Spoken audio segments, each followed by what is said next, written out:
26 नवंबर 1949 को संविधान में सब कुछ बता दिया गया था। देश कैसे चलेगा, क्या होगा, क्या नहीं होगा।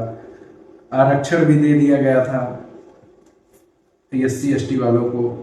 10 साल के लिए दिया गया था, उसको खींच के लंबा कर दिया गया। खैर, उससे कोई दिक्कत नहीं है ज़्यादा, लेकिन दिक्कत यहाँ से हो जाती है कि हम लोगों का कितना विरोध किया जाएगा और किस हद तक लोग जाएंगे विरोध करने के लिए।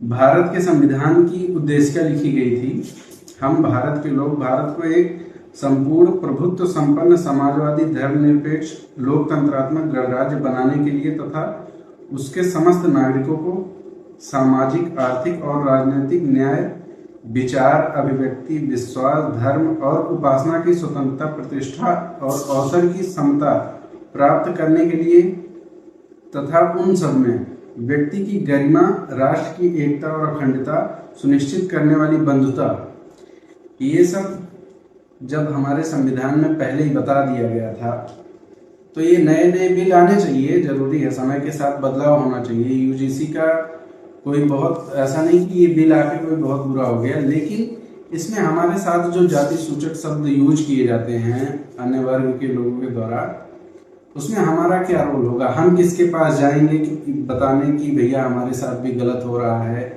या हम कहाँ अपनी आवाज उठाएं, किसके पास जाएं? डायरेक्ट कोर्ट में तो नहीं जा सकता आदमी, इतनी बड़ी बात हो कि डायरेक्ट आदमी को कोर्ट में जाना पड़े।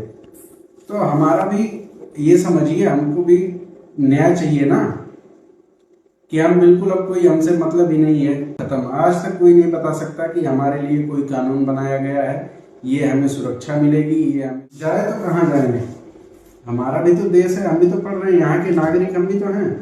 अगर समानता देनी है तो सबको दो, नहीं देना है किसी को मत दो। अगर आप सरकार हैं, आपको चाहिए कि हर नागरिक समान हो, या चलो आरक्षण को लेते हैं, अगर आरक्षण पढ़ाई में ही क्यों, खाने में क्यों नहीं? राशन की दुकान पे जाओ तो आप जाति प्रमाण पत्र लेके भेजो, जो जाति प्रमाण पत्र लेके जाएगा उसको राशन थोड़ी कम पैसे में मिलेगा, ऐसा भी हो सकता है। पेट्रोल कम पैसे में मिलेगा, ये भी करो, इससे राहत नहीं मिलेगी लोगों को। इसमें तो आप नहीं जाओगे। पढ़ाई में दोगे आरक्षण दे देंगे, और चीजों में आरक्षण दे देंगे, भर्ती में आरक्षण दे देंगे। टीचर की नौकरी है, वहां भी आरक्षण से हो रहा है। चलिए, हमें कोई दिक्कत नहीं, उसमें भी होना चाहिए। अगर हमारे अंदर काबिलियत है तो हम अपनी नौकरी हम ले लेंगे, आपके अंदर काबिलियत है तो आपको मिलेगी, इसमें कोई दो राय नहीं। लेकिन भारत के संविधान के हिसाब से अगर देश चलना है तो संविधान के हिसाब से ही चलने दिया जाए, और ध्यान रखा जाए कि अखंडता बनी रहे भारत की।